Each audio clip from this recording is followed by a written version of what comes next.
10:21, 20 minutes after the hour here on March 21st edition of Doug Pagitt Radio on AM 950 and broadcasting live on the internet around the world, maybe even the space station. Hey, big news. Astro Jeff is leaving the space station.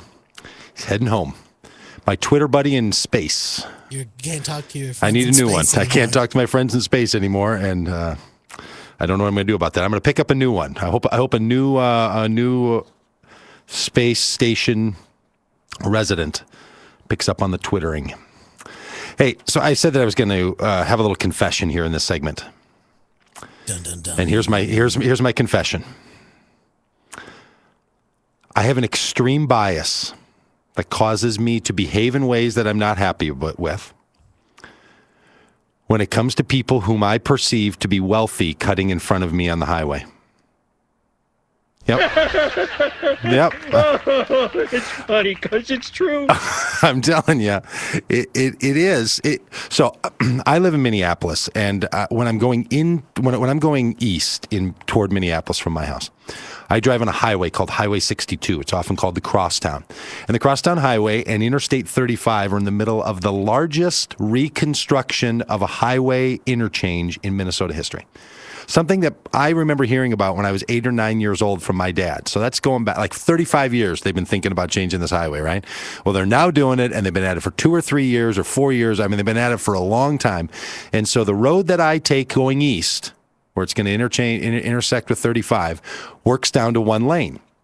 But there's another lane to the right, on the right-hand side, that's going to go on to 35 going south. But if you're going to go on to 35 going north or staying east on Crosstown, then it merges into one lane. Well, what happens quite frequently is those of us who are responsible and are decent drivers, and those of us who think that you should get over as soon as possible, unlike my wife, I will say, who is a constant cutter-inner, she thinks putting her blinker on solves the moral culpability of staying in the right lane far too long. But I get over as soon as I can. I don't like those cutter-inners. That's the way it should be. Well, you'll get all the way up where there's 35 to 100 feet left, right, of that lane before it runs into the big, cones there, the big pylons. And these cars start cutting over. Well, the other day, this is happening to me for the, 7th time in the last week. And I realized that somebody in a Lexus has their blinker on. I didn't want to let the person in the Lexus in, right? Some guy in a crappy old, a Buick LeSabre, come on over. The guy in the Lexus, and I don't know why this is. I don't feel good about this. I don't want to look at people based on what my perceived value of their income is and make a determination about how they should behave in relationship to the guy who I think doesn't have a lot of money. I'm not proud of it. I'm not proud of it at all. I mean, I try to live my life. I try to run a church. I try to write books. I try to run a radio show that says, look, let's get over those kinds of divisions because it's not doing any of us any good. And there I am on the highway saying things like, hey, fella, this is what was running through my head. Hey, fella, you get enough good things in your life. You got enough things not to worry about with all that money. The least you could do is get in the back of the line. In fact, my thoughts go on. In fact, the reason you got all that money is because you're a line cutter. So now, not only do I suppose bad things on this guy's sort of moral character, now I call into suspect his life accomplishments as being a cheater and a line cutter. It's unbelievable. And I got to tell you, you're probably right. I am, well, look, this is populist, right? I'm going all John Edwards on people here, right? This is the kind of stuff that, Johnny E. was doing. Well, he was doing a lot of other things too, but that's not important for this conversation. But as a religious person, I want to say, look, come on in. I mean, I want to be gracious. I want to be full of hospitality, even on I don't know, on the highway. It didn't slow me up one bit that guy cut in front of me. Now, it slowed me up 50 seconds ago when some other guy cut in front of somebody and we all had to put our brakes on to let that guy in. But this particular fella, I mean, it wasn't affecting me, and I don't know if it bothered the people behind.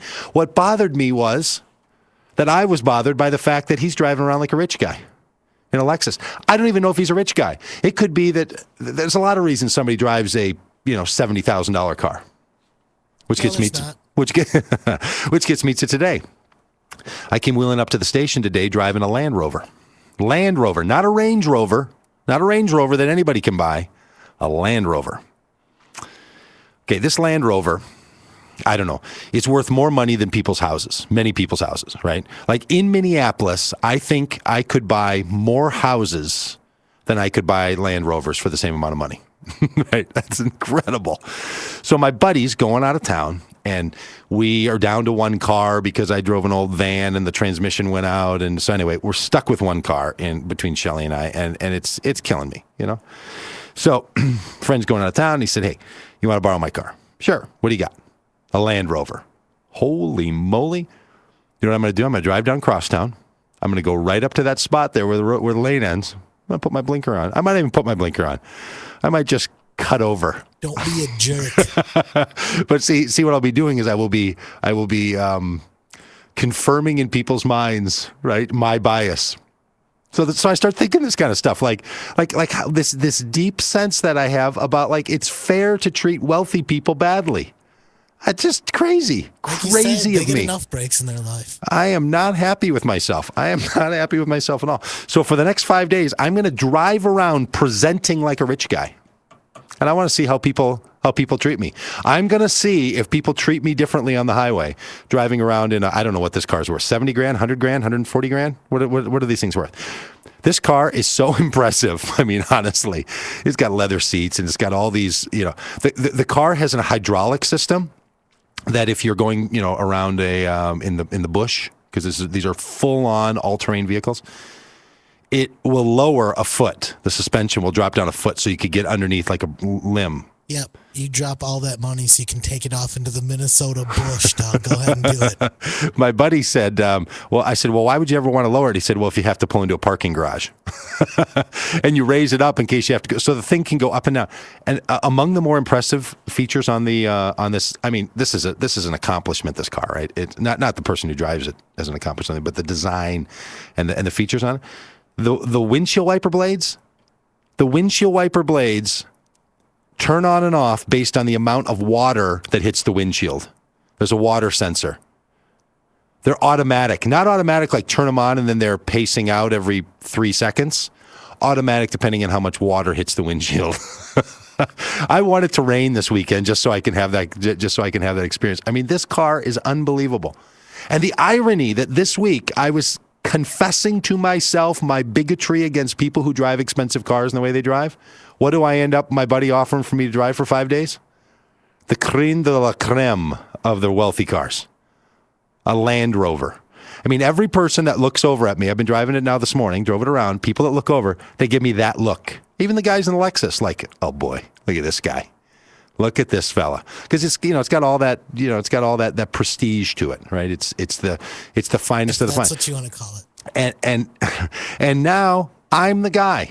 Now I'm the guy driving around in that car, acting like that. This is why I'm now going to be much more sensitive that maybe the fella in front of me just didn't know that the right lane ended and he had to get over, and it's not his fault that he drives an expensive car. I don't like it at all. I don't like my bias. I confess it, and I want it to go away. I want it to be gone, Grover. So, your radio host saying, I don't want to think that stuff about people that drive expensive cars, at least not for the next 5 days. Suckers. So I want all the rest of you not to think bad about me when I'm driving around in a Land Rover. No, this wasn't all a big setup. It was just all a big coincidence. Doug Pagitt Radio on AM 950. We're going to be back here with the revolutionary, the mommy revolutionary, the mother of revolution, Carla Barnhill. She's going to come. She's going to talk to us. She's going to share with us what it means to be a mom in today's age. She's going to be doing it from home with a kid right at her hip. This Carla Barnhill. She's going to be back with us. Hey, if you want to join in on the conversation on the show, 952-946-6205. Call up and talk to Grover.